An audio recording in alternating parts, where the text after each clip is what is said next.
Is dynamic pricing for restaurants dead? You may have heard of the Wendy's story. Wendy's had an earnings call. The CEO talked about potentially implementing dynamic pricing. And all of a sudden, every single morning show, every single late night show, every blog, every TikToker was up in arms about Wendy's doing surge pricing. In this video, I am going to explain how Cali BBQ implemented dynamic pricing. We tested it in our restaurant so we could know what the actual results are. And we are going to talk about word choice, branding, and why dynamic pricing is the future for restaurants. My name is Shawn Walchef. I own Cali BBQ in San Diego. We have 3 locations. We've been open since 2008. We've done over $35 million in sales. We built a media company on top of our restaurant business. We have eclipsed over $2 million in brand deals and sponsorships. We've also reached over 42 million views across all platforms. Today, we're going to be talking about dynamic pricing. Let's get into it. What is the difference between dynamic pricing and surge pricing? Dynamic pricing is small incremental price increases. We're talking about 50 cents, $1. We're not talking about surge pricing, which is typically associated with Uber, with concerts, with stadiums, with events, where something is $100 and because everyone wants to go to the Super Bowl, now all of a sudden those tickets are $10,000. What we're talking about in restaurants is dynamic pricing, which the word choice that we use matters. The problem with Wendy's is that they use dynamic pricing and then media, legacy media, took it as surge pricing. No one in restaurants wants to experience surge pricing. Your local coffee shop, your local burger stand, your local pizza parlor, your local barbecue restaurant. If we charged our customers $75 for a rack of ribs, they wouldn't come back. Surge pricing is not what we're talking about. We are not talking about surging our customers. What we tried at Cali BBQ using a company called Juicer, we decided that we wanted to invest in technology. We wanted to try to figure out a way to actually benefit our customers. This wasn't a goal to punish our customers. We want to figure out a way to stay in business. The only way you stay in business is understanding supply and demand.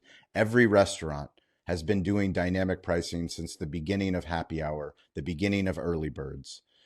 Early bird pricing, when you go to a breakfast establishment and instead of paying $10 for bacon and eggs, you're paying $5.99.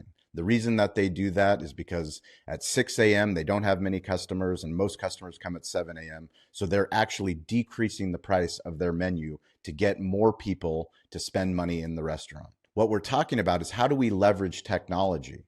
Now we have digital pricing inside our restaurants and also online. How do we leverage that technology to not only make more money, to be profitable? And it's okay as a restaurant to be profitable. In case you don't know, most restaurants, 80% of restaurants go out of business within the first 3 years.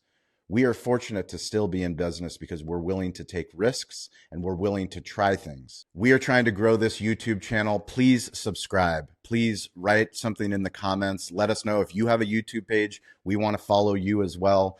We believe a rising tide lifts all ships, but seriously, please subscribe to our YouTube channel. It means the world.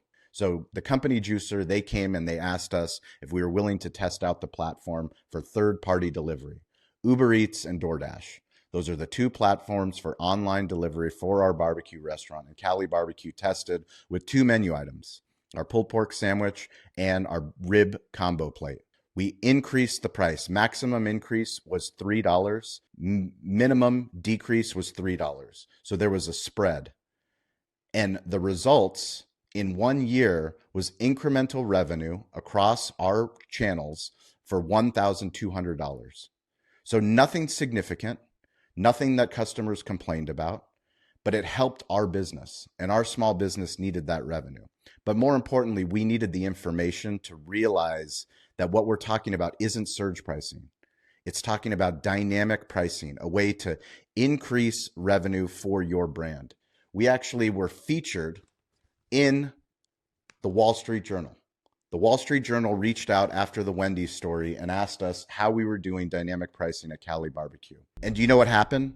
I spent time talking to an incredible reporter who was doing their due diligence, and we talked for a long time about the difference between dynamic pricing and surge pricing. I was very specific to say we did not want to surge our customers. We were testing dynamic pricing.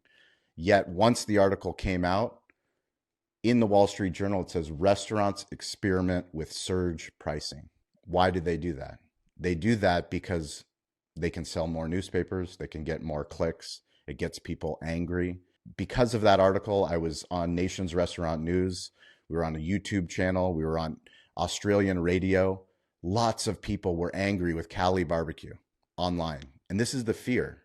This is the fear that restaurant owners have, which is why they don't want to test new technologies, because they don't want to be the scapegoat. They don't want to be the Wendy's. They don't want to be the Cali BBQ. And I'm here to tell you that from that article, I was able to go speak here locally at Mertech. I was able to talk to other restaurant owners. This is something that is not going away. All of the industries, the airline industries, the hotel industries, the stadiums, everyone is using dynamic pricing. Grocery stores are using dynamic pricing. Gas stations are using dynamic pricing. Why can't restaurants run profitable businesses, but also benefit the customers using new technology? My hope in this video is that through our experience, that more of you start to think differently. Don't think about dynamic. Don't think about surge. Just think about technology. Just think about, how do I price correctly so that I can stay in business and my customers are happy? Let's reward the customers that come in when it's slow. Let's not punish the customers that come in when it's busy, but let them know, we're sorry, we have a limited supply of barbecue. When you come in on Father's Day, it's going to cost more, but if you buy it before, it will cost you less. That way, the business wins, the consumer wins, and everybody wins. If you have any questions about dynamic pricing, surge pricing, storytelling, please reach out to me, Shawn P. Walchef. You can put a comment in below. If you're worried about, if you disagree with me, I would love to have a conversation. If you believe that surge pricing is the worst thing to ever happen and dynamic pricing is never going to work, I would love to hear your perspective. This channel is an open dialogue. We do live calls on LinkedIn every single week. We would love to hear about your restaurant. We'd love to have you on a podcast. We'd love to come and film content in your restaurant. So seriously, if you hear this video, if you waited this long, please subscribe. Please reach out to me, and we hope you stay around for the next video.